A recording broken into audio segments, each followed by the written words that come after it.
কি গোপাল, কাজ কেমন চলছে? সব ঠিকঠাক আছে তো? হ্যাঁ, ঠিকঠাকই আছে সব। কাজকর্ম আগের মতনই চলছে, তবে উন্নতি তেমন কিছু নেই। তা যা বলেছ গোপালদা, উন্নতির মুখ আমিও অনেকদিন দেখিনি। যা রোজগার করে আনি সব কিছু সংসার টানতেই চলে যায়। লাভের লাভ কিছুই হয় না। দিন আনা দিন খাওয়া সংসার হয়ে গেছে। না না, কাজ কিন্তু ছেড়ে দিবি না। সব সময় জানবি, ধীরে ধীরেই মানুষের উন্নতি হয়। তা সুখেন্দা, তোমার কাজকর্ম কেমন চলছে বললে না তো? আমার ওই একই অবস্থা, কিন্তু কি জানিস তো, কাজ ছাড়া আমি আবার থাকতে পারি না। তাই জন্য লেগে রয়েছি। কোনো না কোনো দিন অবশ্যই সেই উন্নতির মুখ আমি দেখবই দেখব, এটা আমি বিশ্বাস রাখি। সুকেন্দা, আমি সেদিন ভুলে যাইনি যেদিন তুমি আমাকে নিজের হাতে কাজ শিখিয়ে দিলে। সত্যি কথা বলতে, তুমি ছাড়া আমরা এ পথে কোনোদিনই আসতাম না। সারাদিন এদিক ওদিক ঘুরে বেরিয়ে সময় নষ্ট করতাম। ওরে, কাউকে না কাউকে তো পথ দেখাতে হবে। আর আমাকে অত ধন্যবাদ দেবার মতো কিছু নেই। আর তোরা সব সময় জানবি, ওপরওয়ালা আমার হাত ধরে তোদেরকে পথ দেখানোর কাজ করেছেন। তবে সুখেন্দা, এই সময় একটা ছোটখাটো পিকনিকের আয়োজন করলে কেমন হয়? হ্যাঁ রমেন, কথাটা তুই কিন্তু খারাপ বলিসনি। এই সময় একটা আমাদের তিনজনকার মধ্যে ছোটখাটো ভাত মাংসের আয়োজন করলে জমে যাবে। ঠিক আছে, তোরা যখন বলছিস, তখন আমি আর না করব না। তাহলে আগামীকালই একটা পিকনিকের আয়োজন করা যাক। সত্যি বলতে, সারাদিন কাজকর্মের পর এই তোদের সাথে একটু আড্ডা দিলে মনটা একটু ভালো থাকে, মাথায় অত চাপ হয় না। আমাদেরও একই ব্যাপার। সত্যি বলতে সুখেন্দা, তোমার সাথে ছাড়া আর কারোর সাথে মেলামেশা করতে খুব একটা ভালো লাগে না আমাদের। তোমার সাথে বসে গল্প করলে অনেক কিছু শেখা যায়। তা যা বলেছ গোপালদা, অন্যদের সাথে গল্প করে তো দেখেছি, শুধুই আজে বাজে যুক্তি, কাজের থেকে অকাজের কথা বেশি। কিছুক্ষণ সময় কাটালেই মনে হতো আমরা কিছুই জানি না, আর যত বিশ্বজ্ঞানী সামনে বসে আছে। হ্যাঁ। ওটাই হয় রে, ওটাই হয়। আসলে এখনকার দিনে মানুষ মানুষের ভালো দেখতে পারে না। যখনই কেউ দেখে তার চেয়ে বেশি উন্নতি কেউ করে ফেলছে, তখনই তাকে কিভাবে নিচে নামানো যায় তার প্রচেষ্টা শুরু হয়ে যায়। একদমই ঠিক বলেছ দাদা। আমাকেও তো বিভিন্নভাবে বিভিন্ন রকম ভয় দেখিয়ে মাথা ঘোলানোর চেষ্টা করা হয়েছিল, কিন্তু আমি সম্পূর্ণ বিশ্বাস তোমার উপর রেখেছিলাম।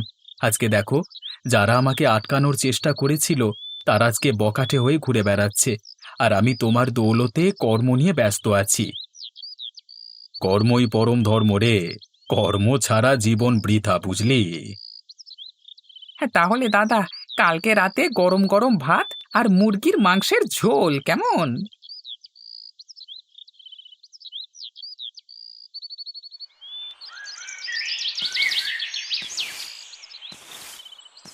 গিন্নি, আরে ও গিন্নি, কোথায় গেলে?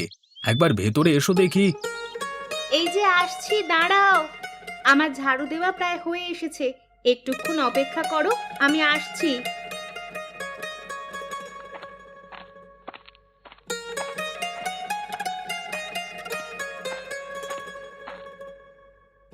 এই যে গিন্নি, বলি আমাকে তো কাজে বেরোতে হবে। তা ঘরে কি সবজিপত্তর মুদিখানা সবকিছু আছে? হ্যাঁ গো, কাঁচা সবজি যথেষ্ট পরিমাণেই আছে। তুমি শুধু আসবার সময় 1 কেজি মুগের ডাল কিনে এনো। মুগের ডাল অনেক দিন খাওয়া হয় না। হ্যাঁ গিন্নি, আলু পোস্ত দিয়ে মুগের ডাল একদম দারুণ লাগে। ঠিক আছে, আমি আসবার সময় না হয় 1 কেজি মুগের ডাল কিনে নিয়ে চলে আসবো। তা আমাকে এখন দুটো খেতে দাও দেখি। হ্যাঁ গো, তুমি বসো, আমি তোমাকে খেতে দিচ্ছি। বেশ গিন্নি, তুমি তাহলে ঘরে থাকো, আমি আমার কাজকর্ম শেষ করে আসি। হ্যাঁ গো, বেশি রাত করো না যেন, বাড়িতে তাড়াতাড়ি চলে আসবে। হ্যাঁ হ্যাঁ, তাড়াতাড়ি ফিরবো। ও হ্যাঁ, একটা কথা তো তোমাকে বলাই হলো না গিন্নি। শোনো গিন্নি, তুমি যেন আজকে ভাতের চাল এক বেলারই নিও, কেমন? কেন গো, রাতে তুমি খাবে না? কোথাও নেমন্তন্ন আছে নাকি? আরে না গিন্নি, আজকে রাতের বেলায় আমাদের তিন বন্ধু, মানে সুখেন্দা, আমি আর রমেন, এই তিনজনে মিলে পিকনিক করব। মাংস আর ভাত। ভালো, তোমরাই নিজেদের মধ্যে পিকনিক করো, আর আমরা বাড়ির গিন্নিরা শুধু খেটে খেটে মরি। বলি, আমাদের নিয়েও পিকনিক করতে মন চায় তোমাদের? আমরা যদি আজকে তিনজন গিন্নি মিলে আলাদা করে পিকনিক করতাম আর তোমরা পড়ে থাকতে, তাহলে তোমাদের কেমন লাগতো বলো তো? হ্যাঁ গিন্নি, কথাটা তুমি খারাপ বলনি। দেখি আজকে সুখেনদার সঙ্গে যদি দেখা হয় তাহলে তোমাদেরও সাথে নেওয়ার কথা বলবো। বেশ, তুমি বলে দেখো। আমিও তো এরপর জল আনতে যাব, সেখানে রেশমা দিদির সঙ্গে আমার দেখা হবে।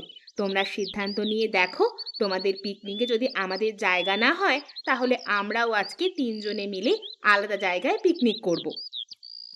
এ কি গিন্নি, এ তো রীতিমতো তোমরা আমাদের সাথে যুদ্ধ শুরু করে দিলে। এটা কি বিশ্বযুদ্ধের আকার নেবে নাকি? হ্যাঁ নিলেও নিতে পারে গো, এখন ঠিক করে বলতে পারছি না। তোমাদের সিদ্ধান্তের ওপর সবকিছু নির্ভর করছে।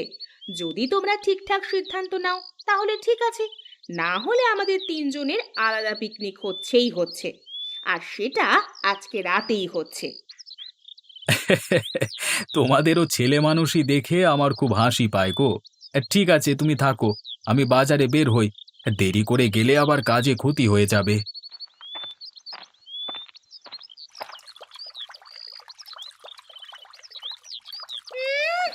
এই সব কিছু সিদ্ধান্তের মাথা হচ্ছে আমাদের কর্তাগুলো। দেখনি, আমরা সারা জীবন ঘরের কাজ করে মরবো, আর ওনারা মাঝে মাঝেই ইচ্ছা গেলেই আনন্দ করবে। এটা তো আর মেনে নেওয়া যায় না। আমি সেই কথাই আজ ওকে বলছিলাম, তা ও বলল সুখেনদাকে না জিজ্ঞেস করে আমরা কোনো সিদ্ধান্ত নেব না। এখন বলো দেখি দিদি, সংসার তো সবারই আছে, কিন্তু মাঝে মাঝে আমাদেরও কি সংসার ছেড়ে বেরোতে ইচ্ছা করে না? ঠিক, আমি তো ওকে বলেই দিয়েছি, তুমি যদি আজকের পিকনিকে আমাদের নেওয়ার সিদ্ধান্ত নাও তো ভালো, না হলে আমরা তিনজনে মিলেই আলাদা করে পিকনিক করব আজকে রাতেই, আর সেটা তোমরা বারণ করতে পারবে না।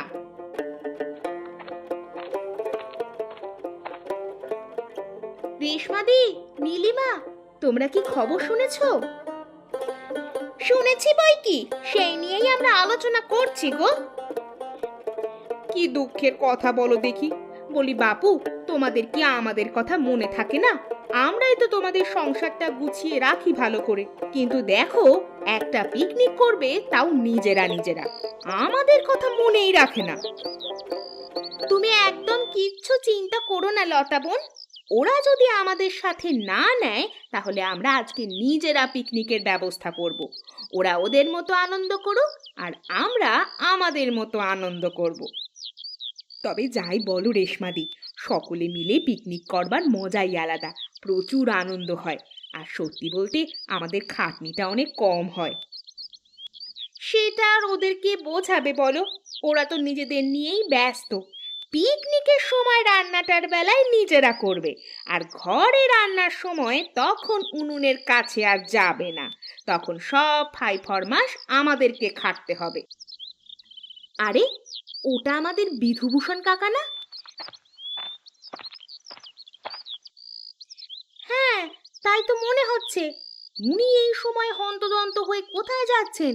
দাঁড়াও তো, একবার ডেকে জিজ্ঞাসা করি। ও বিধু কাকা, বিধু কাকা। হ্যাঁ গো বৌমায়েরা, বলো, কিছু বলবে আমাকে? এই সময় চললেন কোথায়? আপনাকে খুব ব্যস্ত দেখাচ্ছে যে। আরে নগেনের মেয়েটার খুব শরীর খারাপ, ও কি একবার দেখে আসতে যাচ্ছি।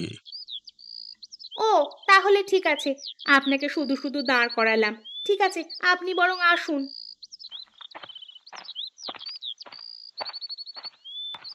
নগেনদার মেয়ের আবার কি হলো? ওকে তো কালকে পর্যন্ত ঠিকঠাকই দেখলাম। এবছর আবহাওয়ার যা পরিস্থিতি, যখন তখন মানুষের শরীর খারাপ হয়ে যাচ্ছে। এখন চলো গো, আমরা জল নিয়ে বাড়ি যাই, অনেকক্ষণ তো এসেছি। বাড়িতে গিয়ে আবার রান্না করতে হবে তো, আমরা ছাড়া তো আর উপায় নেই।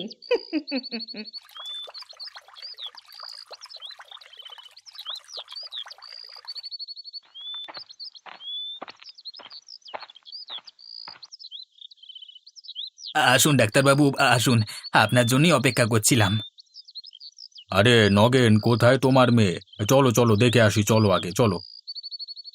আসুন ডাক্তারবাবু, ঘরে শুয়ে আছে ও।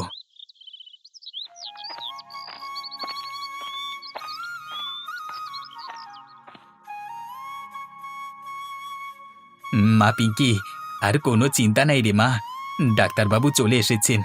এবার তুই সুস্থ হয়ে যাবি রে মা, এবার তুই সুস্থ হয়ে যাবি।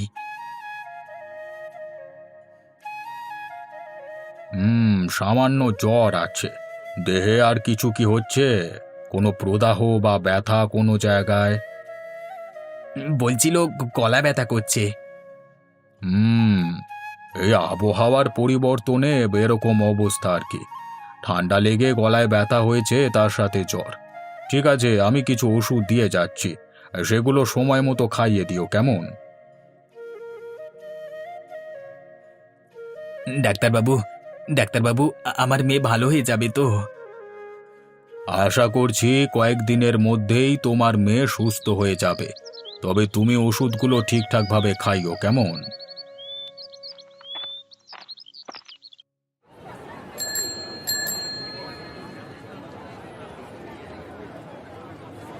এটা বলো দাদারা, কি সবজি দেবো তোমাদের?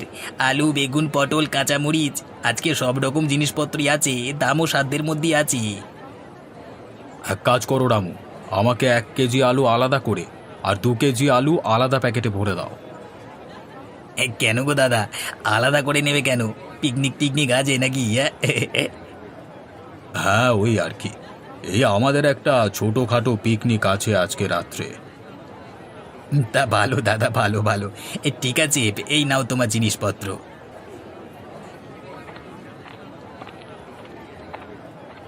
আরে সুকেন্দা, এই যে তোমাকে পেলাম অবশেষে, ভালোই হলো তোমার সঙ্গে দেখা হয়ে। হ্যাঁ, আমারও তোর সঙ্গে দেখা করবার একটু প্রয়োজন ছিল। রমেনকে তো দেখতে পাচ্ছি না। আচ্ছা যাই হোক, কাজের কথায় আসি। এদিকে তো আমার গিন্নি আমাদের উপর ক্ষেপে আছে। হ্যাঁ, ঠিক একই পরিস্থিতি আমার ঘরেও গো।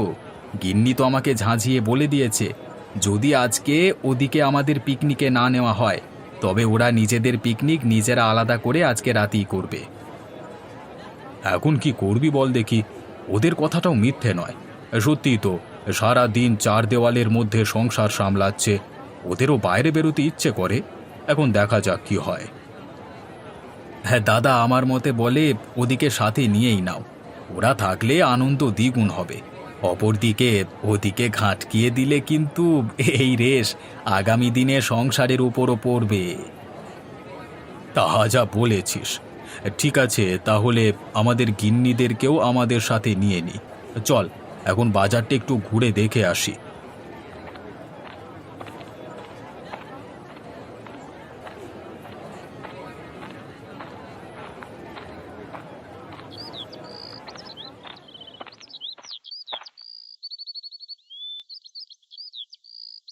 আরে ওই দেখো সুকেন্দা, আমরা রমেনকে খুঁজছি, আর রমেন ওখানে দাঁড়িয়ে কিসব শুনছে। ওই বৃদ্ধের দোকানের সামনে তো বেশি ভিড় নেই, তবে রমেন ওখানে দাঁড়িয়ে কি শুনছে ওর কাছ থেকে? বৃদ্ধটাকে আগে তো এই বাজারে বসতে দেখেছি বলে মনে হচ্ছে না। চল তো একবার গিয়ে দেখি ব্যাপারটা কি।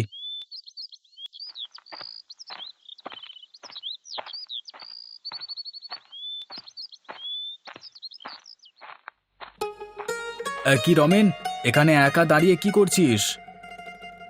আরে গোপালদা, সুখেনদা, তোমরা ভালোই করেছো এখানে এসে। আমি এইমাত্র তোমাদের কথাই ভাবছিলাম। তুমি বলো তো, এটা কি বিশ্বাস করা যায়? আরে রমেন, কি বিশ্বাসের কথা বলছিস সেটা আমাকে ভালোভাবে বুঝিয়ে বল। এই বৃদ্ধ বাবা বলছে নাকি প্রকৃতিতে এক নতুন রোগের উদ্ভব হয়েছে, অনেক লোককে এই রোগে আক্রমণ করতে পারে। সে তো হতেই পারে, প্রত্যেক দিনই তো কোনো না কোনো রোগ আবিষ্কার হচ্ছে। বাতাসে যে কত রোগের জীবাণু ছড়িয়ে আছে সেটা কি আমরা জানি? আরে না না সুকেনদা, আমি সে কথা বলছি না।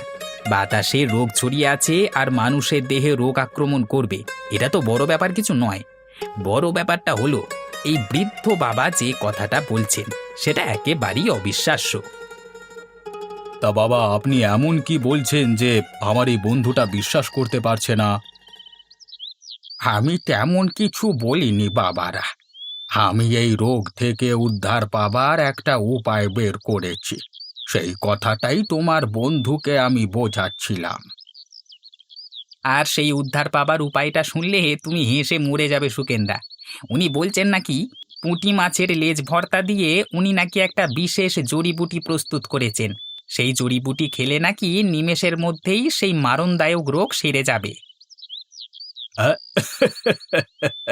এটা একদমই অবিশ্বাস্য ব্যাপার। আর তুইও কি রে রমেন, তুই এখানে দাঁড়িয়ে দাঁড়িয়ে সময় নষ্ট করছিস। চল, আমাদের পিকনিকের বন্দোবস্ত করতে হবে তো। আমাদের দল আরো বড় হয়েছে, অতএব বাজার ঘাট করতে একটু সময় তো লাগবে। বাবারা, তোমরা এখনো ভেবে দেখো এই জড়িবুটি নেবে কি নেবে না।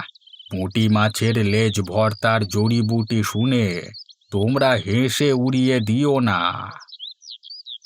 দেখুন বাবা, আপনার এই বয়সে মিথ্যে কথা বলা মানায় না। আপনি আমাদের থেকে বয়সে যথেষ্ট বড়, অতএব আমরা আপনার সামনে গলা তুলে কথা বলতে চাই না। আপনার টাকা পয়সার দরকার, আপনি বলুন, আমরা আপনাকে কিছু টাকা দিচ্ছি না হয়, কিন্তু এরকম মানুষ ঠকাবেন না দয়া করে। এগুলো সত্যি আপনাদের মতো মানুষের প্রতি সম্মান অনেকটা কমিয়ে দেয়। না বাবারা, আমার কোনো টাকা পয়সার প্রয়োজন নেই। তোমরা এই জড়িবুটি না নিতে চাও নিও না, আমি তোমাদেরকে জোর করব না। তবে কাল থেকে আমাকে বাজারে আর দেখতে পাবে না। আমি অন্যত্র চলে যাব, তাই আমি তোমাদের বিনামূল্যেই কিছুটা জড়িবুটি দিয়ে যেতে চাই। আচ্ছা সুখেন্দা, উনি যখন অত করে বলছেনই, তখন আমি না হয় কিছুটা জড়িবুটি নিয়ে রেখে দিই। কই বাবা, দিন, আপনার জড়িবুটি আমাকে দিন দেখি।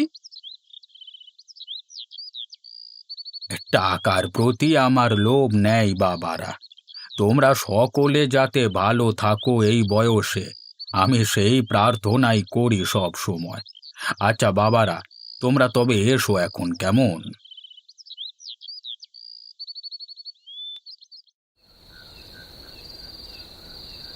এইভাবে আমরা মিলেমিশে আন্দোলন না করলে কোনোদিনই আজকের পিকনিকে ঢুকতে পারতাম না। তা যা বলেছো দিদি, আজকে আমরা জোর দেখালাম বলেই ওরা আমাদেরকে এই পিকনিকে নিয়ে এলো, না হলে কোনোদিনই নিয়ে আসতো না। এই যে, তোমরা কি শুধু গল্পগুজবই করবে নাকি আমাদের কাজে একটু হাত লাগাবে? না গো, তোমাদের এই অনুরোধ আমরা রাখতে পারলাম না। আজকে আমরা অনেক দিন পর চার দেওয়ালের বাইরে একটু আনন্দ করতে বেরিয়েছি। আজকে আমরা কোনো কাজ করব না, সমস্ত কাজ তোমরা করবে, আর আমরা শুধু বসে বসে আনন্দ করব আর গল্প করব। বাহ, কি উচ্চ বিচার! ভালো, তবে তোমরা গল্পই করো। সুকেন্দা চলো, আমরাই না হয় সব ব্যবস্থা করে নিই। হ্যাঁ হ্যাঁ, চল, কি আর করা যায়। আরে সংসার তো ওদের ওপরই নির্ভর করছে, ওদেরকে বেশি ঘাঁটকিয়ে লাভ নেই। আরে ওটা বিধুভূষণ কাকা না? এই এত রাতে কোথায় যাচ্ছে? দাঁড়াও তো একবার ডেকে দেখি। ও বিধু কাকা, বিধু কাকা, একবার এদিকে এসো তো। হ্যাঁ রে, কি বলবি জলদি বল, আমার বেশিক্ষণ দাঁড়ানোর মতো সময় নেই। কেন গো কাকা, কারোর কি শরীর খারাপ নাকি? হ্যাঁ রে, নগেনের মেয়ে পিঙ্কির সকাল থেকে খুব শরীর খারাপ ছিল। আমি সকালে একবার দেখে এসেছিলাম, কিছু ওষুধ দিয়ে এসেছিলাম, কিন্তু এখন আবার শুনছি খুব বাড়াবাড়ি হয়েছে। সে কি, আপনি তো আজকে সকালবেলাতেই দেখে এলেন, কি রোগ হয়েছে ওর? প্রাথমিকভাবে দেখে তো মনে হয়েছিল জ্বর আর সর্দি, এই আবহাওয়া পরিবর্তনের জন্য হয়েছে আর কি, কিন্তু এখন দেখছি সেটা নয়। জ্বর সর্দি হলে তো এতক্ষণে সেরে যাওয়ার কথা, এক নতুন ধরনের রোগ বলে আমার মনে হচ্ছে। বিধুভূষণ কাকা, যদি কিছু মনে না করেন তাহলে একটা কথা বলবো। যা বলবি তাড়াতাড়ি বল রমেন, আমি আর বেশিক্ষণ এখানে দাঁড়াতে পারবো না।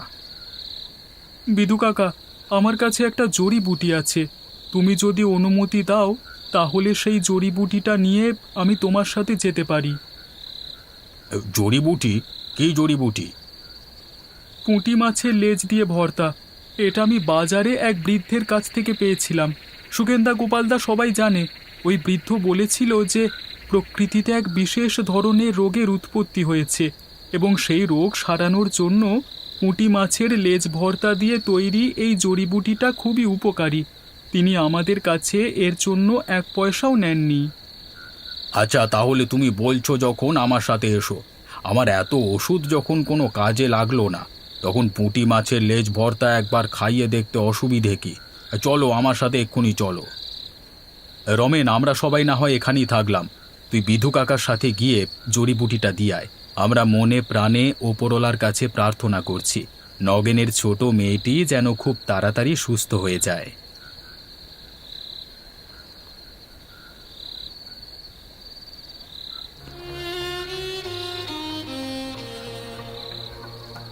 ডাক্তারবাবু, ডাক্তারবাবু, মেয়েটার শরীরটা খুবই খারাপ, আপনি দয়া করে সুস্থ করে দিন ডাক্তারবাবু।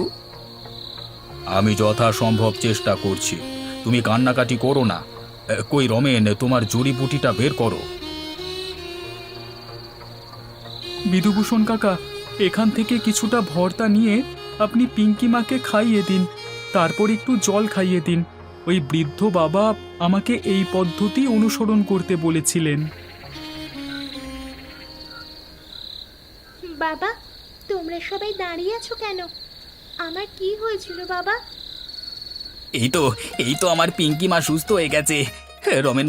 রমেন ভাই আর বিধুভূষণ কাকা, তোমরা যদি আজকে না থাকতে। তাজ্জব ব্যাপার হে রমেন, আমি কল্পনাও করতে পারছি না কোথা থেকে কে এক বৃদ্ধ তোমার হাতে এক জড়িবুটি তুলে দিয়ে গেল, আর সেই জড়িবুটি খাওয়ানোর সাথে সাথেই পিঙ্কি সুস্থ হয়ে গেল। এ যে অবাক কাণ্ড। সত্যি ডাক্তার কাকা, আমরা ওই বৃদ্ধকে কত অবিশ্বাস করে হাসাহাসি করেছি, কিন্তু আজকে যদি পুঁটি মাছের লেজ ভর্তার জড়িবুটি না থাকতো তাহলে কি হতো বলুন তো? হে বৃদ্ধ বাবা, আপনাকে অসংখ্য ধন্যবাদ।